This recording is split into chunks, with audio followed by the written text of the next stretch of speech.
Hello guys, welcome back to my channel. എല്ലാവരും സുഖമായിട്ടിരിക്കുന്നു എന്ന് വിശ്വസിക്കുന്നു. ഞാനും സുഖമായിട്ടിരിക്കുന്നു.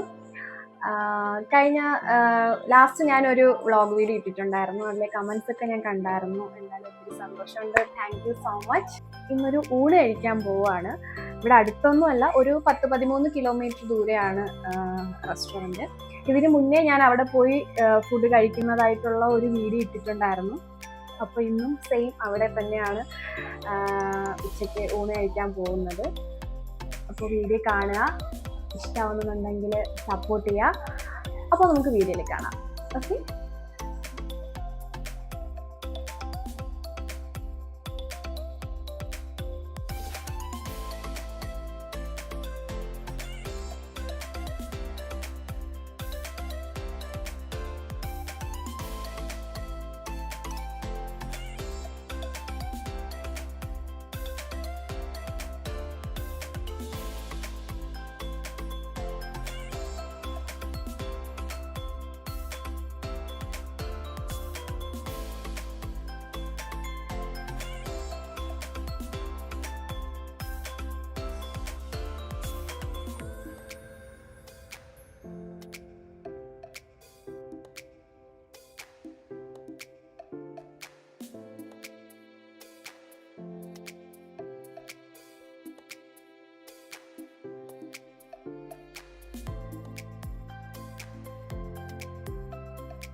ബീഫ് ഫ്രൈ ആണ്, കഴിച്ചു നോക്കട്ടെ.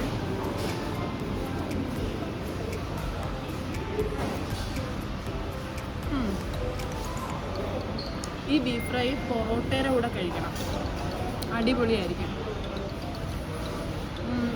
ഈ കപ്പ,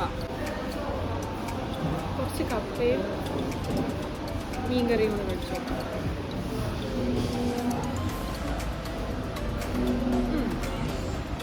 മീൻകറിക്ക് കുറച്ച് പുളിപ്പ് കൂടുതലാണ്. കുടംപുളി ഇട്ട് വെച്ച മീൻകറിയാണ്. കുടംപുളി മുളക് കറി അങ്ങനെ എന്തോ ആണ്.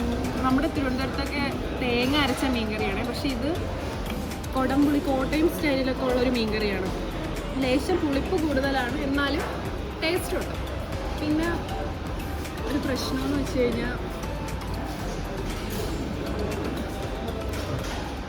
വീട്ടിലാണെങ്കിൽ നമുക്കിത് വിശാലമായിട്ട് അഴിച്ച് നമുക്കിങ്ങനെ കഴിക്കാം. കാരണം കണ്ടല്ലോ, വലിയ തലയാണ്. പക്ഷെ ഇവിടെ എനിക്ക് അങ്ങനെ കഴിക്കാനൊരു ചെറിയ ചമ്മൽ. സാരമില്ല, നമുക്കിത് പാഴ്സലാക്കി വീട്ടിൽ കൊണ്ടുപോയിട്ട് വിശാലമായിട്ടിരുന്ന് കഴിക്കാം. അപ്പോൾ കഴിക്കട്ടെ. തലക്കറി ആക്ച്വലി നെയ്മീൻ്റെതാണ്. ഞാനങ്ങനെ നെയ്മീൻ കഴിച്ചിട്ടില്ല. ഞങ്ങൾക്കിഷ്ടം ചൂരയാണ്. ഇപ്പം ഞങ്ങളുടെ നാട്ടിലൊക്കെ തിരുവനന്തപുരത്തുള്ളവർക്കൊക്കെ അറിയാം, ഈ വലിയ മീനെന്നൊക്കെ ഉള്ളൊരു സംഭവം വാങ്ങിക്കുന്നുണ്ടെങ്കിൽ ചൂര, കേര അങ്ങനെയുള്ള മീനുകളൊക്കെ ആയിരിക്കും മേടിക്കുന്നത്. പക്ഷേ എനിക്കെന്തോ തലക്കറി ഇഷ്ടമാണ്, കഴിച്ചിട്ടുണ്ട്. പക്ഷേ ഞാൻ വീട്ടിലൊക്കെ ഉണ്ടാക്കുമല്ലോ. പക്ഷേ നെയ്മീൻ്റെ തലക്കറി എനിക്ക് അത്ര, അതിൻ്റെ ഗ്രേവിയൊക്കെ നല്ല ടേസ്റ്റുണ്ട്. പക്ഷേ അതിൻ്റെ ആ ഒരു മാംസം കഴിക്കുമ്പോൾ അങ്ങനെ അത്ര വലിയ ടേസ്റ്റായിട്ട് എനിക്ക് തോന്നിയില്ല. പക്ഷേ ഓക്കെയാണ്. എനിക്ക് അതിനെക്കാട്ടിലൊക്കെ ഏറ്റവും കൂടുതൽ ഇഷ്ടപ്പെട്ടത് ബീഫ് ഫ്രൈ ആണ് കേട്ടോ. ഇതൊന്നും പറയാനില്ല, അടിപൊളിയായിട്ടുണ്ട്. നല്ല സോഫ്റ്റായിട്ട് നല്ല നല്ല കറക്റ്റ് ബീഫ് തന്നെയാണ് കേട്ടോ. സെറ്റായിട്ടുണ്ട്. നല്ല ചൂട് പൊറോട്ടയുടെ കൂടെയൊക്കെ ഇത് കഴിക്കാൻ അടിപൊളിയായിരിക്കും. ഈ റെസ്റ്റോറൻറ്റ് കറക്റ്റായിട്ട് താഴെയായിരുന്നു കേട്ടോ. ഇപ്പോഴാണ് അവരത് മുകളിലോട്ട് ഷിഫ്റ്റ് ചെയ്തത്. താഴെ ആയിരുന്നപ്പം ഇത്രയും വലിയ സൗകര്യമൊന്നും ഉണ്ടായിരുന്നില്ല. ഞാൻ നിങ്ങൾക്ക് കാണിച്ചു തരാം.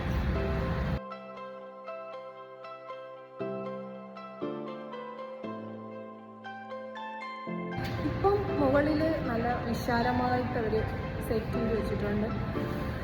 തിരക്കൊന്നുമില്ല. നമുക്ക് എത്ര പേർക്ക് വേണോ കയറി തിരക്കുണ്ടെങ്കിൽ കൂടി നമുക്കത് ഫീൽ ചെയ്യത്തില്ല. അപ്പം നന്നായിട്ട് നല്ല വൈബാണ് മുകളിൽ. അപ്പോൾ അത്രയൊക്കെ ഉള്ളൂ ഗൈസ്. ഇതായിരുന്നു ഫുഡൊക്കെ. ഓക്കെ ആയിരുന്നു, കുഴപ്പമില്ലായിരുന്നു. ഞാൻ പറഞ്ഞില്ല നേരത്തെ പോലെ. അപ്പോൾ അത്രയൊക്കെ ഉള്ളൂ. ഇനി തിരിച്ച് വീട്ടിലോട്ട് പോകണം. അപ്പോൾ വീഡിയോ ഇഷ്ടമാകുമെന്നുണ്ടെങ്കിൽ ലൈക്ക് ചെയ്യുക, കമൻറ്റ് ചെയ്യുക, സപ്പോർട്ട് ചെയ്യുക. അപ്പോൾ നമുക്ക് നെക്സ്റ്റ് വീഡിയോയിൽ. Okay, by.